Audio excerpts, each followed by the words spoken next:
e aquilo que se chama os novos filósofos. Os novos filósofos também entraram na América. As duas obras básicas de Marcuse, eu já citei, Eros, Civilização e a Ideologia, são dois libelos acusatórios radicais contra a chamada sociedade administrada do capitalismo avançado. Chamavam-se capitalismo tardio, do espaço concentracionário. A ideia de que a sociedade é um grande cárcere. Né? Panóptica, a sociedade panóptica. E do Big Brother, o grande irmão, o olho do poder, né? Essa coisa de que em qualquer canto que nós estivermos, o poder está olhando para nós. Nós estamos sempre numa relação com o poder. Inclusive os anarquistas que criticam o poder estariam numa relação com o poder. Do poder, como se diria, nunca ninguém se livra. Todo mundo está sempre atravessado, digamos assim, pelo poder. E mais do que nunca da crítica chamada racionalidade instrumental, que era a racionalidade do mundo do trabalho, da técnica, da ciência e assim por diante. A ideia de uma sexualidade polimorfa, essa que não é a sexualidade genital, hostil à ética puritana e produtivista do capitalismo. Né? Essa ideia de realmente você deslocar a libido para ou erotizar o mundo, erotizar as relações e o corpo de uma maneira geral. Coisa que o trabalho e a divisão do trabalho e o capitalismo tinham feito o oposto. Tinha deserotizado o corpo, a natureza, as relações com a natureza e concentrado a libido na região genital e por uma única razão, por conta realmente da questão da reprodução, da força de trabalho e etc. e tal. E os novos sujeitos, esse é um ponto importante do livro de Marcuse, que tem tudo a ver com o Maio de 68. Os novos sujeitos da Revolução. Quem são os novos sujeitos da Revolução? Não é essa classe operária, né, em parte integrada ao mundo do capitalismo, como é o caso dos Estados Unidos. Realmente uma classe operária integrada mesmo às benesses da sociedade capitalista por conta do Fordismo. Né? Quem são os sujeitos dessa revolução libidinal, digamos assim? Os negros, e Socorro falou muito bem aqui da luta pelos direitos civis dos negros norte-americanos, as Panteras Negras, Malcolm X e aquele que morreu foi assassinado, Martin Luther King e etc. Todo esse pessoal é dessa época heróica dos anos 60. Né? As mulheres emergem efetivamente como sujeitos políticos privilegiados por conta do que Socorro falou, que é a revolução sexual dos anos 60. Né? A minissaia, a pílula anticoncepcional, a possibilidade de ter outras formas de relacionamento que não o casamento propriamente dito. Isso tudo foi realmente uma revolução cultural grande nessa época. Os homossexuais eram vistos sempre com muito preconceito, né?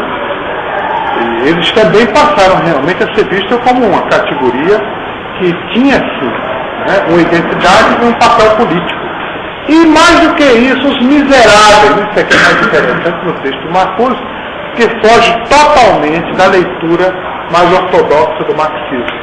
Nunca o lumpenproletariado, tanto quanto o campesinato, foram vistos pelos autores marxistas como sendo sujeitos políticos revolucionários. Nem um caso nem outro. Os camponeses, como diz Marx, é um saco de batata, eles não têm a menor visão crítica da sua situação e tendem naturalmente a lutar pela manutenção do status quo.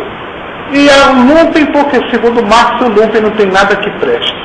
O lumpen é aquele que faz acordo com qualquer um, porque não tem consciência de classe, não é operário, não tem nada a perder, então o lumpen não dá para fazer revolução com o lumpen proletariado.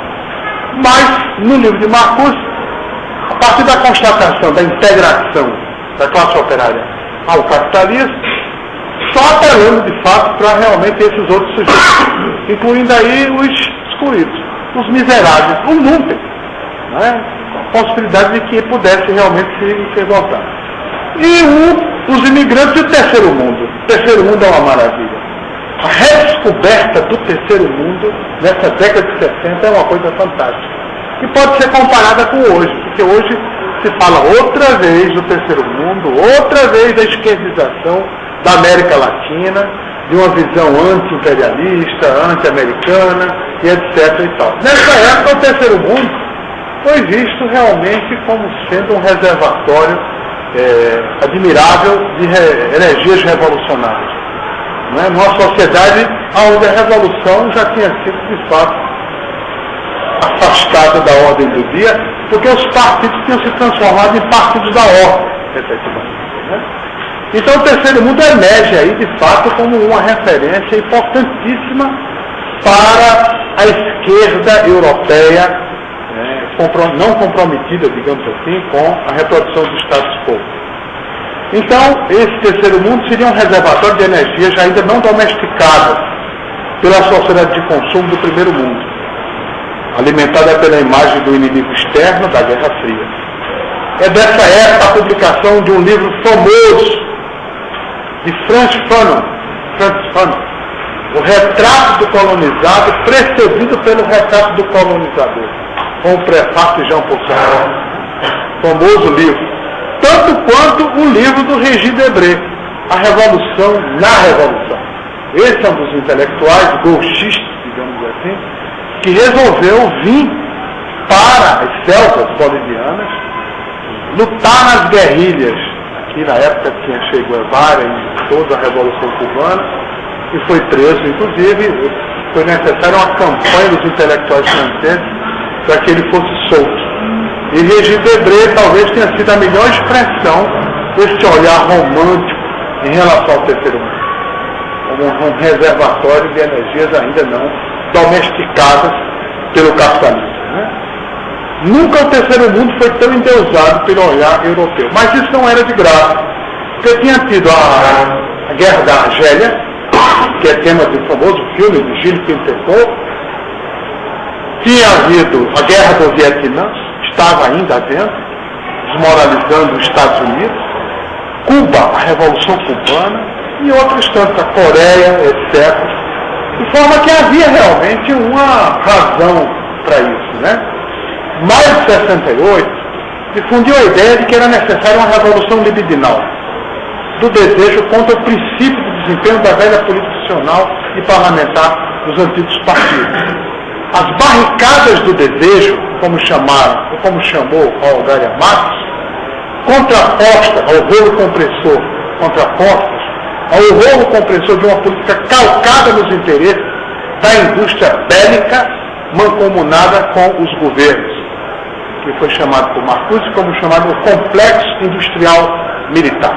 Isso é uma constante na história americana, porque ainda hoje nós estamos vendo isso, agora com a invasão do Iraque. Esse chamado complexo industrial militar.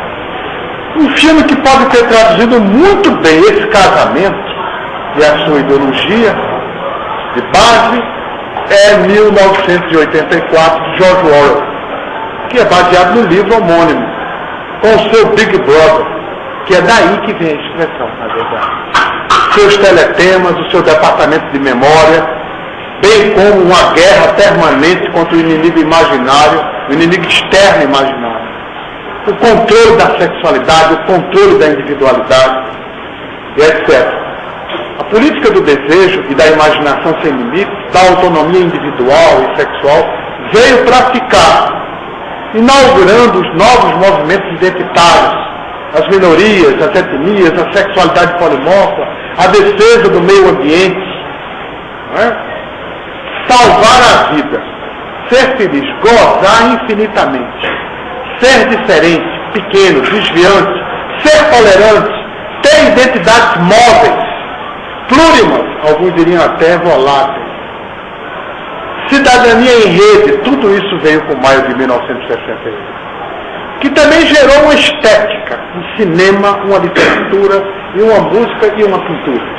Quem não se lembra da novela Vague, famosa escola francesa, né, com Jean-Luc Godard e outros tantos, ou dos filmes políticos de Godard, já falei, a chinesa, por exemplo, dos beatniks, com Greensberg, aquele famoso Alan Greensberg, de Andy Warhol, com aquela sua pop art, aquela pintura que pegava elementos do cotidiano, os detritos, os restos, que formavam realmente um painel Ou Jack Kerouac, com aquela sua literatura de estrada, por exemplo.